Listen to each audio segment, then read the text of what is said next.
From its inception, Atlantic City has always provided opportunity for African Americans. Those who migrated from the South, as I said, came here in pursuit of a better life in terms of jobs and earnings in particular. Atlantic City was incorporated in 1854.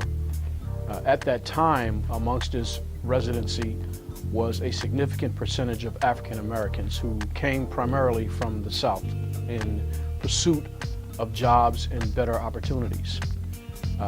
Atlantic City at the turn of the prior century, that would be 1900, had the highest percentage of African Americans amongst its population of any city, any major city in the North, including Harlem, New York.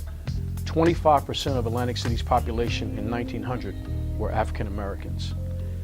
My history in Atlantic City goes back to my paternal grandparents, who came to Atlantic City somewhere in the late 1920s.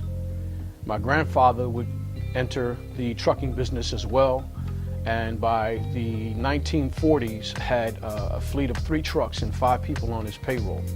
Not bad for a guy who never went to school a day in his life. I got my stripes, if you will, at the age of 11 years old, working with my grandfather on his trash truck. And there I learned the true meaning of work and work ethic. The one thing that I remember about Atlantic City in the 60s, which is when I started to grow up, is that we had just came through segregation. Atlantic City was racially segregated up until 1957. It was desegregated that year, 1957. That was a mixed blessing, as it turns out.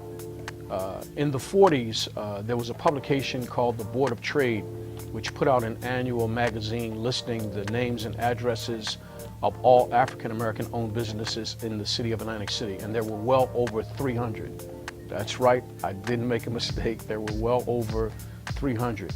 With the advent of integration, many of those businesses lost their staple and lost their business and were forced to fold.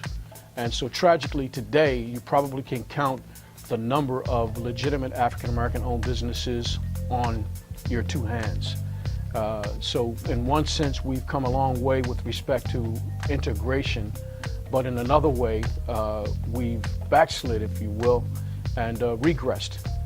During that time from 1964 to 1976, that would be from the Democratic National Convention being held in the city of Atlantic City until the casino referendum was passed.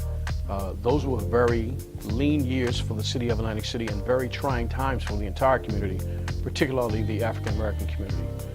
For me, that was during an era where Vietnam was raging, and because our economy had been so decimated, there were really no options. Graduating from high school, there were no jobs available, and almost, the only option was either the street or the military.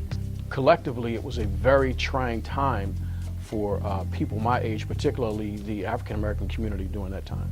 One of the staples of Atlantic City, particularly insofar as the African American community is concerned, would be the entertainment district, affectionately referred to as KY and the Curb.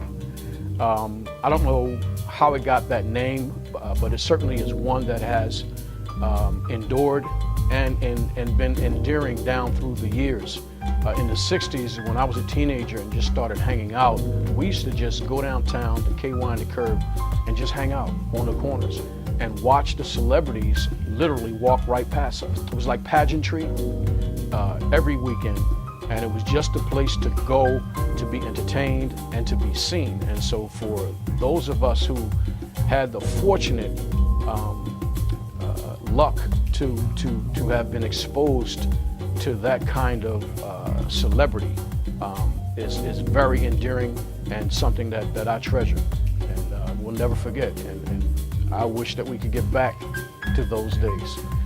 I happened to, at the age of 18, 19, and 20, I worked at the Club Harlem, bussing tables and washing glasses. And I still say to this day, that's the best job I ever had, including being the mayor.